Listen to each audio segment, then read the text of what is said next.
Dr. Silas Kessler took a dying man's last savings and called it a donation. 30 years later, he would be wheeled into that same kind of ward, begging the boy he'd once thrown out of it to save his life. Kessler ran the cardiac wing of the most expensive hospital in the city. He had a surgeon's hands, a politician's smile, and eyes that added up your worth before you finished your sentence. He ran it with his sister Vivienne. She kept the books and she kept them the way a spider keeps a web. Nothing landed in that hospital that she didn't eventually feed on.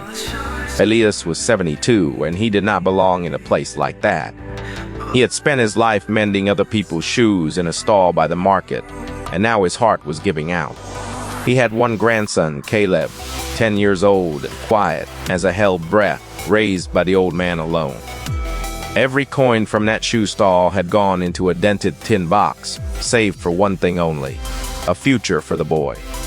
When his heart began to fail, Elias carried that tin box to the one hospital everyone said could fix him, and he laid a lifetime of savings on the counter without blinking.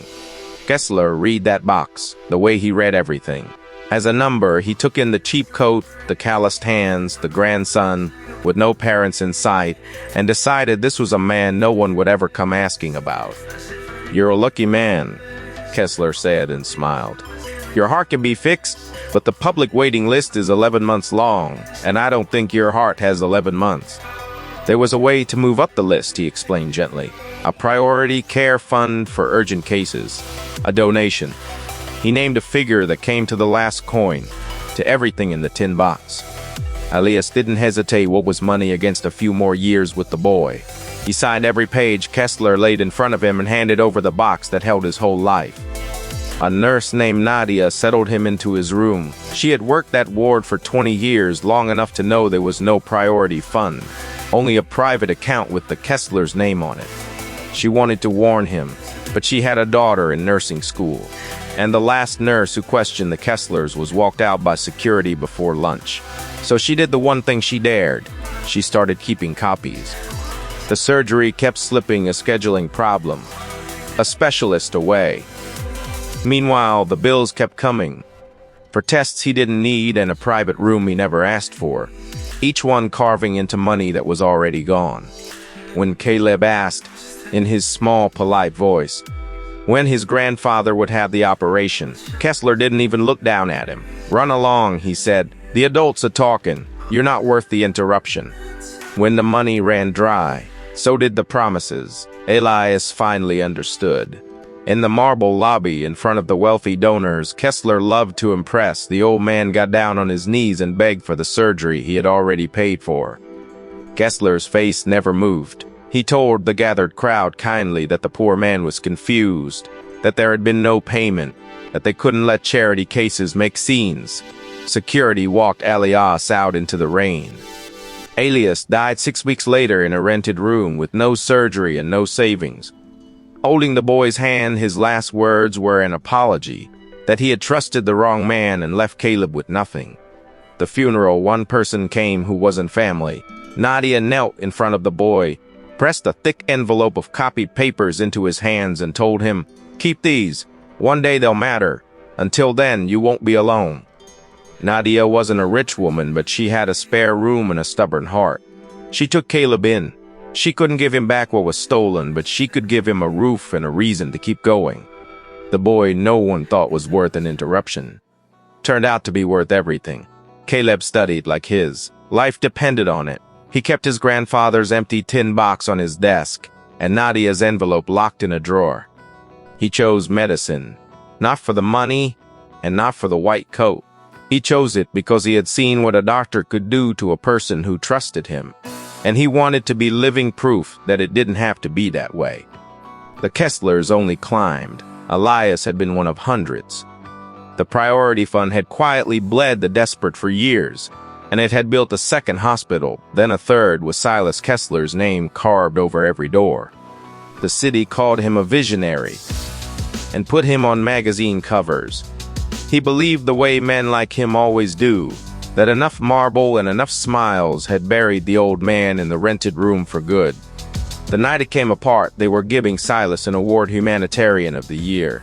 The ballroom glittered with the exact people he had spent his life trying to impress.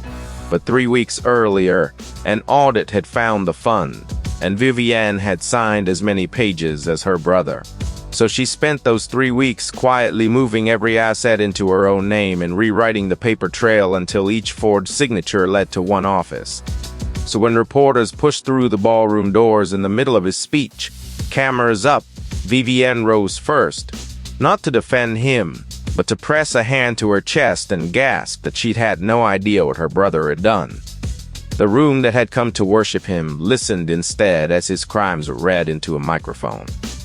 The bled pensioners, the empty fund, an old shoemaker named Elias, begged in a lobby and thrown into the rain. Every safeguard Silas had built to make the fraud untraceable now pointed at no one but him. The system he designed to protect the Kesslers protected exactly one of them. He had built the trap and his sister had simply walked him into it. By morning, his license was suspended, his accounts frozen, his name pried off the buildings. Vivienne wept convincingly on the news and kept all 3 hospitals. Silas kept the blame, the debt, and nothing else. The years after that were a long way down. The friends went first, then the lawyers, then the health he had always sold to others and never thought to spend on himself. His own heart was failing now. The same weakness he had once turned into a fortune.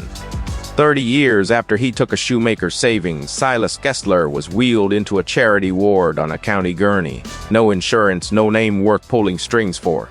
Just a failing heart and a number on a chart. He needed the exact operation he had once dangled in front of Elias like bait. And in this hospital, one man held the authority to approve a charity case that expensive.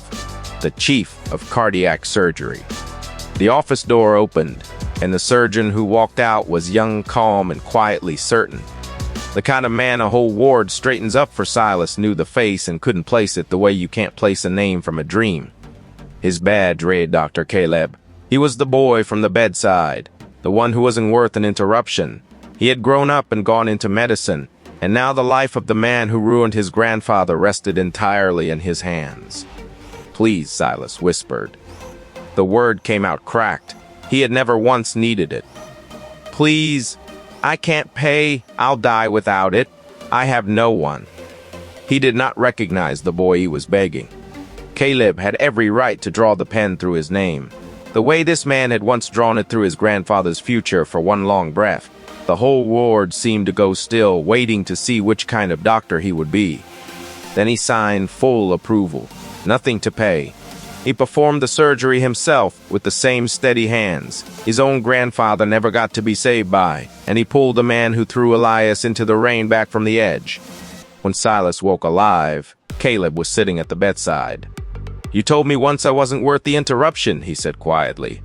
"I became a doctor so no one would hear that in a ward again. My grandfather's name was Elias. He mended shoes. He was worth more than all your marble." Silas lived. He owed every breath to the child he had erased, saved in the kind of ward he had spent his whole life keeping people out of. He had spent that life deciding who was worth saving. The only one who ever decided he was worth it was the boy he swore was worth nothing at all. If you believe the people we look down on are the ones who end up holding the key, subscribe to Karma Tales. There's another story waiting, and someone in it is about to find out exactly what they're worth.